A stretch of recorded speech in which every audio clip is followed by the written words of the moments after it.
Yung nahuli po kahapon ng National Bureau of Investigation sa entrapment ng extortion attempt amounting to 350 million. Pero yung diniliver para sa entrapment, 75 million. Full-blooded DDS pala yun. Ngayon, dinidisown na ng nilaglag na ng mga DDS. Sabi ni Atty. Falciso, oh no, how sa DDS vloggers from Tixi Cruz, Page to Crisita Chu are disowning Franco Mabanta by saying he was PBBM social media guy back in 2018 and not a PR guy for Rodrigo Roa Duterte. Ganyan ang mga DDS nang iiwan. Sa pakinggan natin si Jose Castro kasi naitanong ito dito. Magandang hapon, Yusek. Baka may reaction po ang palasyo dun sa pagkaka-aresto kay Franco Mabanta, PGMN founder. Kaugnay dito. Nagbabagang mga balita at pagtalakay sa mga isyu ng lipunan. Bulsa, opinyon, banat at paglalantad sa katotohanan. Bulsa, what you see is what you get. You decide. Hello po mga kababayan, si Dante Maravillas.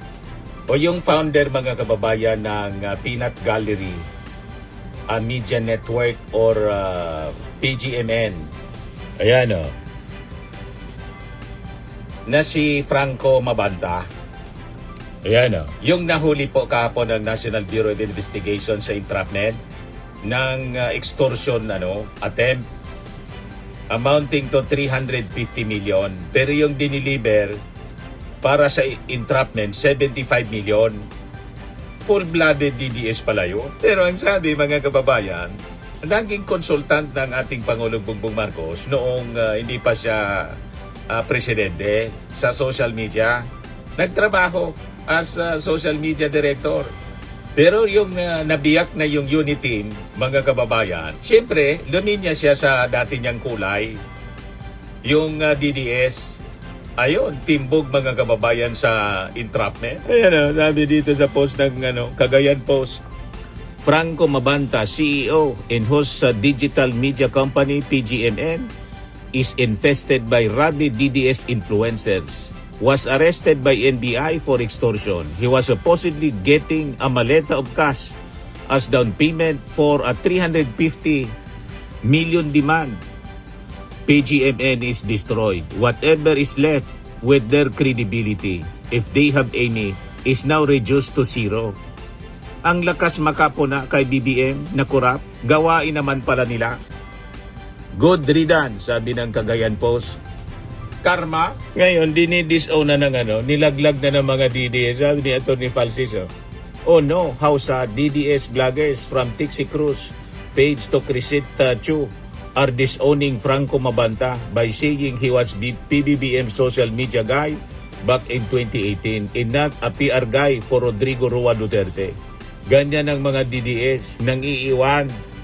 Sabi ni Melchor Vergara, the Duterte supporters characters stink like Dorian. Biglang dinisown mga kababayan. Malinaw mga kababayan na sumama sa kanila. Kasi talagang DDS itong si Franco Mabanta. Yan po, malina. Franco Mabanta, Merry Christmas from all your current and future leaders who mean well and work hard every day, and from the little people like me who want nothing but the best for you. December 20, 2021, si Ari Roque. Napakalinaw, mga kababayan. Best friend ni Sara. Ito si Karen Jimeno. Merry Christmas. Franco Mabanta, Merry Christmas from all.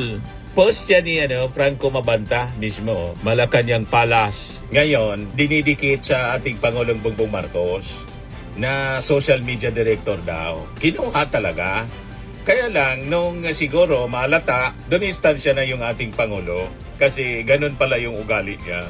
Grupo siya mga kababayan ng DDS vlogger. O ito yung atong Pangulong Bongbong Marcos. Anong taon ito? 2018 yata.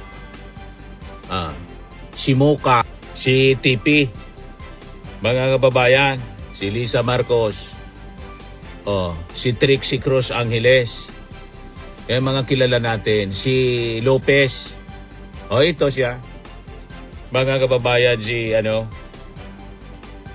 Franco Mabanta.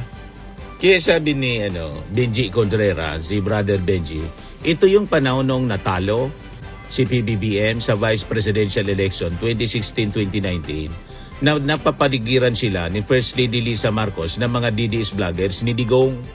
So DDS vlogger pala talaga. Itong si Franco Mabanta, PGMN founder, na nahuli ng NBI sa entrapment operation dahil sa extortion activity, ay naging social media manager ni PBBM noong 2017 to 2018 man lang po. Noon, hindi pa inaaway ni Digong si PBBM kasi hindi pa man presidente. Ayan report ng ng Politico News 2018 January 16, 2018. Bongbong Marcos stops Franco Mabanta as social media director. Ito yung pinapakalat, mga kababayan, ni Kati Binag. Hindi DDE si Franco Mabanta. Magkasama na sila ni BBM since 2018. Gustong idikit sa ating Pangulo. Tama, kinuha siya, pero hindi siya nanatili ng matagal, mga kababayan. Malamang nakahalata si PBBM.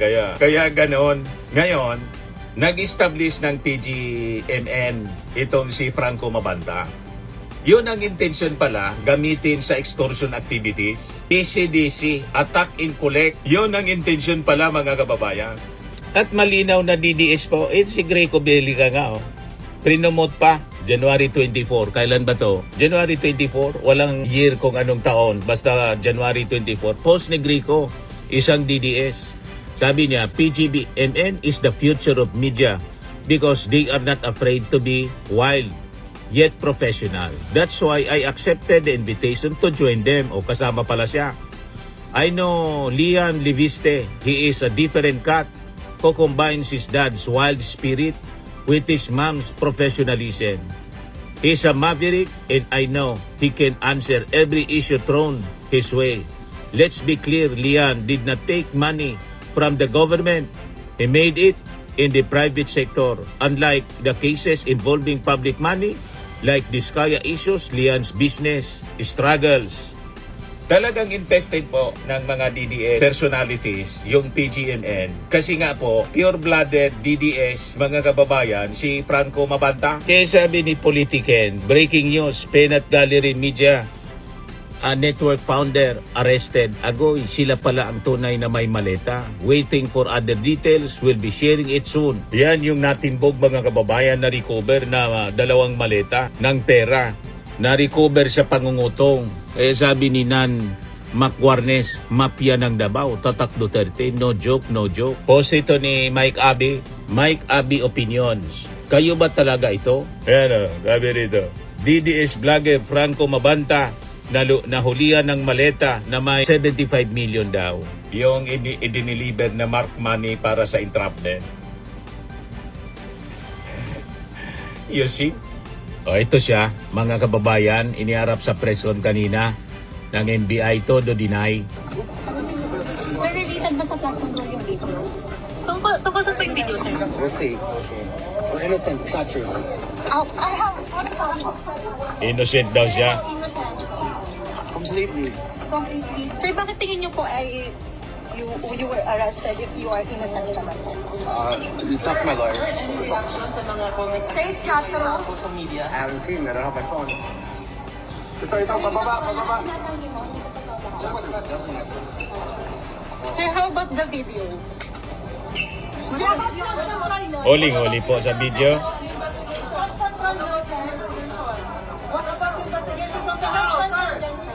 Nagkagulo na yung media.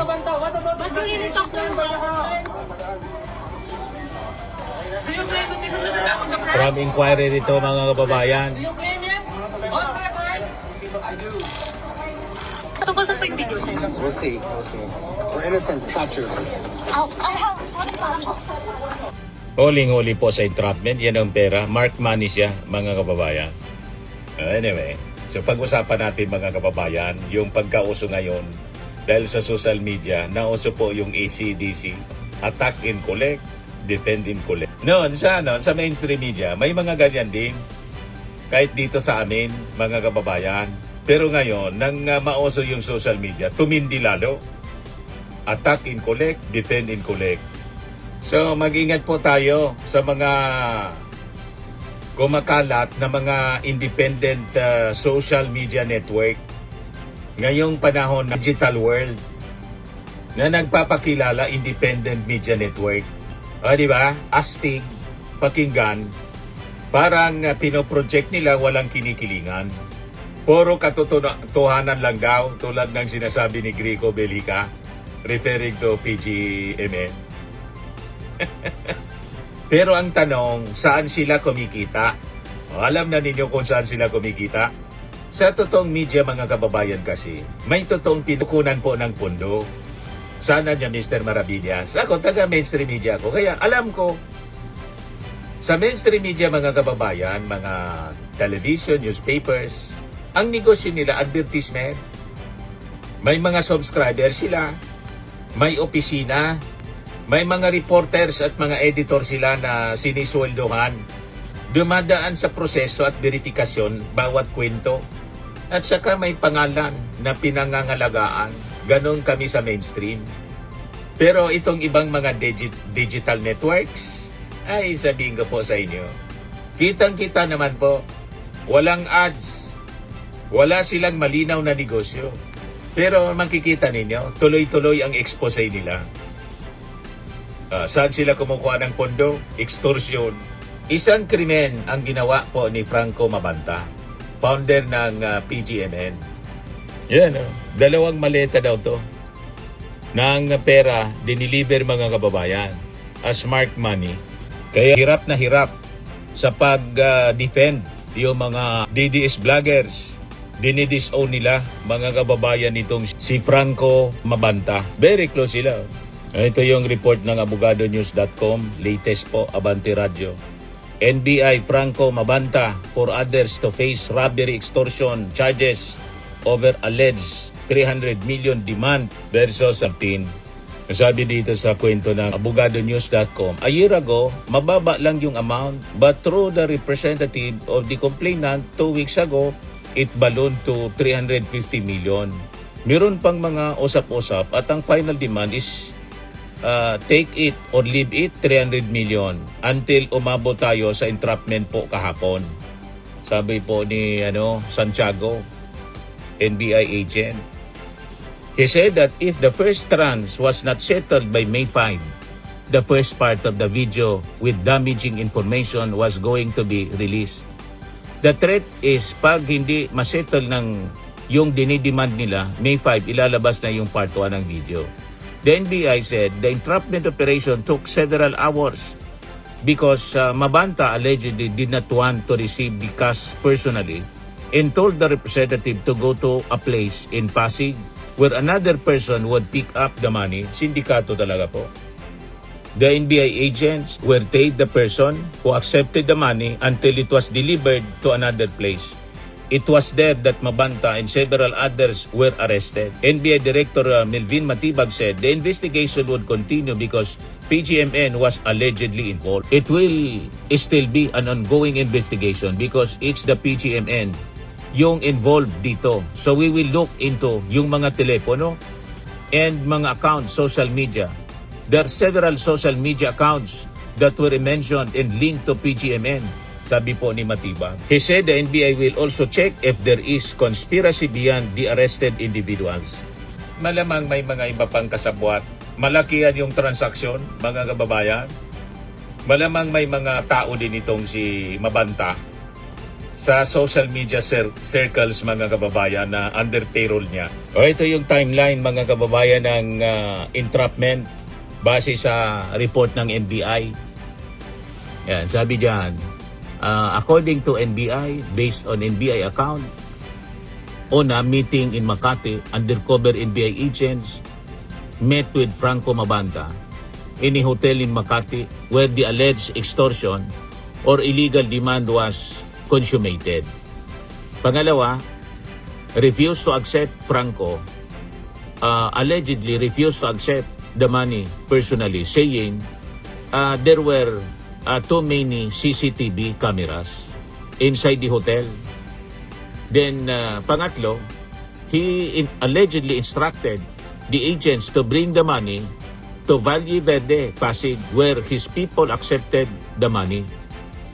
Pang-apat, surveillance and tailing yung ginawa immediately ng NBI agents. So hindi nila inarrest immediately. They conducted further surveillance, entailed Franco's people. Then money turned over to Franco. Agents followed the trail and saw Franco receiving the money from his people in another location. Then comes now the arrest after natanggapin yung pera. NBI agents arrested Franco Mabanta after getting his hands on the marked money. Yun ang nangyari, mga kababayan.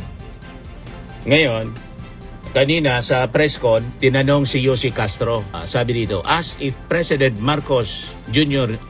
knew social media personality Franco Mabanta, who was arrested by the NBI, Claire Castro showed photos of Mabanta with ex-President Rodrigo Duterte and his family and allies. Castro said, the better question would be if Mabanta knew Duterte.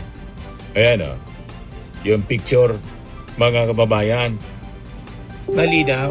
Pakinggan natin si Yossi Castro kasi naitanong ito dito. Magandang hapon, Yusek. Baka may reaction po ang palasyo dun sa pagkakaaresto kay Franco Mabanta, PGMN founder, kaugnay dito po sa extortion case sa dating speaker. Ang nais naman po ng Pangulo sa lahat ng pagkakataon, managot ang dapat na managot. Kung meron po silang dapat na panagutan, kung meron po silang ginawang krimen, dapat lamang po nilang itong panagutan. Pero definitely, kailangan po ng due process sa lahat ng bagay. Follow up po, kilala po ba siya ng kilala po ba siya ng Pangulo dahil sinasabing may papel daw tong si Mabanta dun sa online political campaigns noon na sumusuporta kay Pangulong Marcos? Hindi po siya kaibigan ng Pangulo, pero siguro mas nanaisin ko po kung ito po ang inyong itatanong dahil ito po ay mismong pinost ni Franco Mabanta. Baka ito po ang itanong nyo kung ano po ang relasyon niya sa mga Duterte.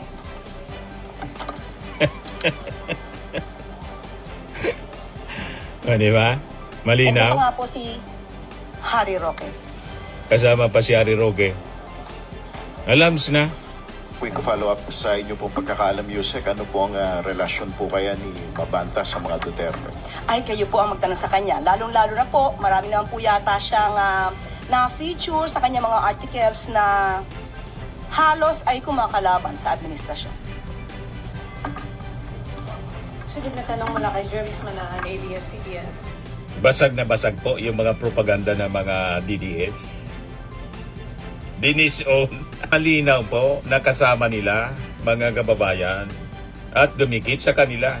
Dikit na dikit. Makikita mo doon sa sa kanilang mga post sa Peanut Gallery page. Puro anti-Marcos. Max Firming and Lifting Cream, pinapahid po sa mga pulses in affected area. Mainam po sa paninigas ng mga kaso-kasuan. Ito naman po, Automax Radiant Serum. Sa mukha naman yung application, anti-aging po siya. You will look 10 years younger than your age. Sa mga cancer patients naman po, baka lang gusto ninyo itong itry. Naing siya red mixed fruit drink. Hindi mo po siya gamot, food supplement siya. Kaya lang, gawa siya mga kababayan sa goji berry. Yung goji berry, may anti-cancer properties. O ngayon, yung mga inquiries ninyo, dumiritso na lang kayo sa aming messenger sa Facebook para masagot namin agad. Ayos pa? Ayos na ayos niya, Mr. Maravilla. Sa mga naghanap po ng malinis and spacious fitness gym, pumunta lang po kayo sa aming Colossal Fitness Gym. May Grab car rental din po kami. But anyway, ito po pala yung aming bagong product na binibenta online. I am worldwide amazing pure organic barley powdered drink mix from Australia. Negosyo to ng aking anak na architect entrepreneur Riz Maravillas. Ayan po. Kontakin na lang po ninyo siya, Riz Maravillas on Facebook. Ang mga health benefits niya, boost immunity, improves digestion, enhance energy levels, packed with antioxidants, prevent cancer. Ito naman po yung bago naming product na binibenta online. Eye Glow Serum, whitening po siya. Tingnan ninyo yung epekto sa aking anak na architect before and now. Yung mga inquiries po ninyo, dumiretso na lang kayo sa kanyang Facebook account, Riz Maravillas.